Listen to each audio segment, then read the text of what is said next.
प्रिय व्यूअर्स, आज हम आपके साथ बीपीएससी मेंस के संदर्भ में कुछ बात करेंगे। आपका टॉपिक है लोकतंत्र और अध्यादेश, डेमोक्रेसी एंड ऑर्डिनेंस।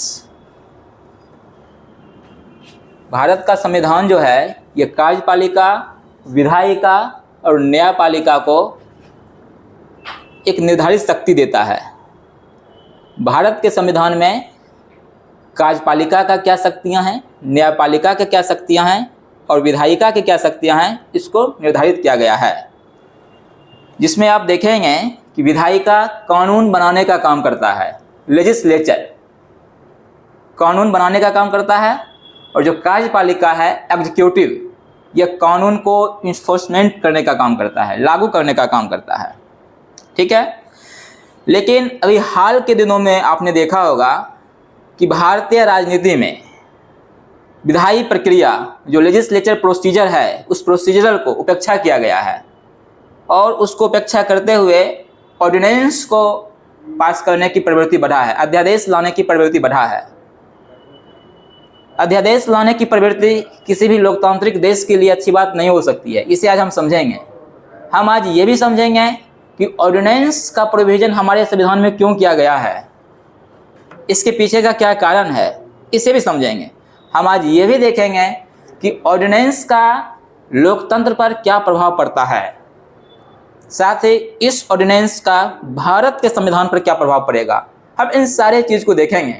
बहरहाल, जैसा कि मैंने आपको बताया कि भारत का संविधान एग्जीक्यूटिव, लेजिस्लेचर, जुडिशरी के पास क्या क्या शक्तियां हैं, क्या क्या कार्यों हैं, उसको निर्धारित करता है।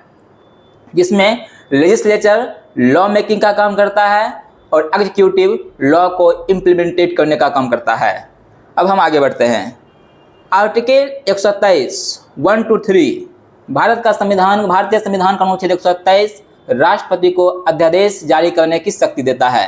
राष्ट्रपति, प्रेसिडेंट, मंत्रिमंडल, कैबिनेट के सलाह पर अध्यादेश जारी करते हैं। अब देखिए आगे हम बढ़ते हैं। सबसे पहले ये समझते हैं कि अध्यादेश किन किन कारणों से लाया जाता है, क्या है इसका कारण। तो मान लिया जाए कि देश में कोई प्राकृतिक आपदा आ गया है, कोई सुरक्षा का खतरा आ गया है, वैसे स्थिति में तुरंत रिएक्शन दर्ज करना है, तुरंत प्रतिक्रिया दिखाना है, तो वैसे स्थिति में हम क्या करते हैं, अध्यादेश लाते हैं। क्योंकि लॉ बनाने में एक प्रोसीजर होता है लॉ बनाने का, और उसमें समय किल होगा, इसलिए हम क्या करते हैं, वहाँ पर अध्यादेश लाते हैं। तो ये हो गया कि प्राकृतिक आपदा, कोई सुरक्षा खतरा है, उससे निपटने के लिए अध्यादेश लाया जाता है। दूसरी बात, कई बार ऐसा होता है कि विपक्षी दल के द्वारा लेजिस्लेचर में रुकावट दर्ज किया जाता है, असहमति प्रकट किया जाता है, और इस दौरान क्या होता है, एक लंबा समय लग जाता है विधायी प्रक्रिया में। तो हम उससे बचने के लिए भी क्या करते हैं, अध्यादेश लाते हैं। क्योंकि हमें क्या करना पड़ता है, किसी नीतिगत निर्णय पर निर्णय लेना बहुत जरूरी होता है। इसके बाद कई बार ऐसा होता है कि जो संसद का जो ऊपरी सदन है, राज्यसभा, उस राज्यसभा में जो सत्तासीन सरकार है उनकी बहुमत नहीं होता है। तो ऐसे स्थिति में भी सरकार क्या करती है, अध्यादेश लाने का प्रयास करती है। ठीक है। अब हम आगे समझते हैं कि ये जो अध्यादेश है, जो ऑर्डिनेंस है, इस ऑर्डिनेंस का क्या प्रभाव पड़ता है, क्या प्रभाव है। तो आप समझिए यहाँ पर ऑर्डिनेंस का प्रभाव क्या है। विधि निर्माण में विधायिका की भूमिका कमजोर होती है। आपको पता है कि भारत में लॉ मेकिंग का काम लेजिस्लेचर को है। यदि हम ऑर्डिनेंस को हिलाएंगे तो इससे क्या होगा, लेजिस्लेचर की रोल कमजोर होगा, विधायिका की भूमिका कमजोर होगा। एक तो ये हो गया। दूसरी बात, भारत का संविधान शक्ति के पृथक्करण सिद्धांत की अवधारणा पर आधारित है। शक्ति का पृथक्करण सिद्धांत का मतलब वही हो गया कि जो तीनों बड़ी है, लेजिस्लेचर, एग्जीक्यूटिव, जुडिशरी, सभी का अपना अलग अलग शक्तियां हैं, अलग अलग कार्यों हैं। इसका मतलब ये हो गया कि विधायिका के पास कानून बनाने की शक्ति है और अध्यादेश भी एक प्रकार का कानून है। तो इससे क्या होगा, अध्यादेश लाने से शक्ति के पृथक्करण सिद्धांत कमजोर होगा। उसके बाद आप देखेंगे कि भारत का संविधान जो है चेक एंड बैलेंस पर आधारित है।